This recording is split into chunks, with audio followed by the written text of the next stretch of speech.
ever join NATO, the United States-led military alliance set up in 1949 to contain the Soviet Union. Additionally, Russia's president demanded that NATO take its forces and equipment out of European countries that had once been Cold War satellites: Romania, Bulgaria, Poland, the Baltic states. These countries had joined NATO after 1997. Now Moscow wanted to wind the clock back. Putin's apparent goal was to recreate the USSR's sphere of influence that had existed across the European continent behind what Winston Churchill called an Iron Curtain.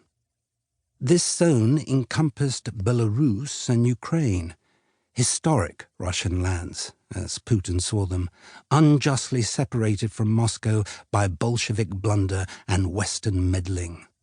Diplomatic attempts to appease him, a trip to Moscow by France's President Emmanuel Macron, and the offer of a superpower summit from the White House had gone nowhere. Meanwhile, new Russian tactical battalion groups assembled on Ukraine's borders.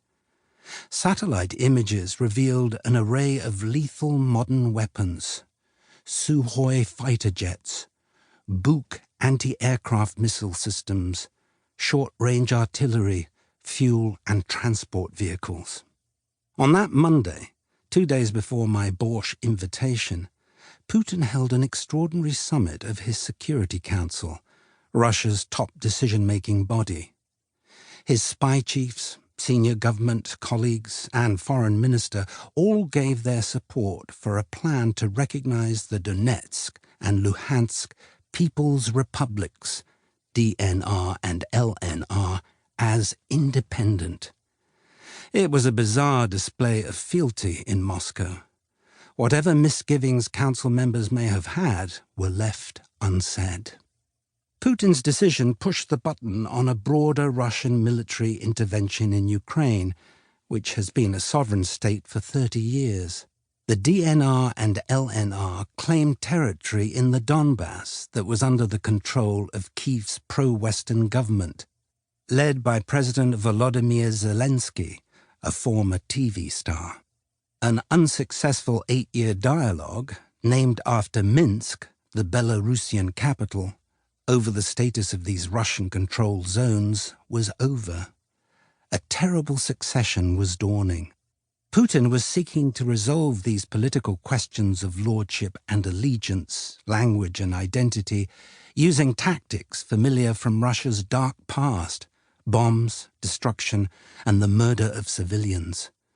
Over the last decade, Russia had leveled Aleppo and other Syrian cities and demolished Grozny during 2 Chechen wars, the second as Putin came to power in 2000.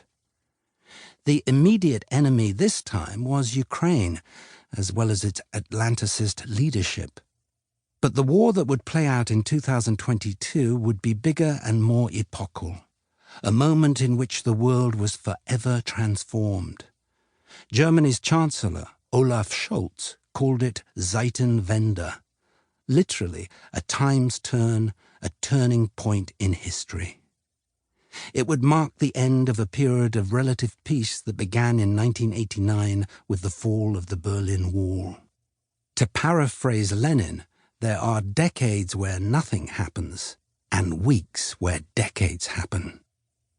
Russia's invasion would become the largest armed conflict on European territory since 1945, an attempt by one nation to devour another. From everywhere other than Moscow, it looked like a classic imperial raid against a refractory one-time colony. Putin's justification for his adventure seemed preposterous. His aim? To denazify and to demilitarize Ukraine, a country led by a Jewish president. More plausible was the axiom that without Ukraine, Russia could never be an empire or a great power. There was the threat of example, moreover. Ukraine was home to millions of native Russian speakers. If it could become a successful Western-style democracy where critical voices were allowed, then so could Russia. The consequences of invasion would be transformative.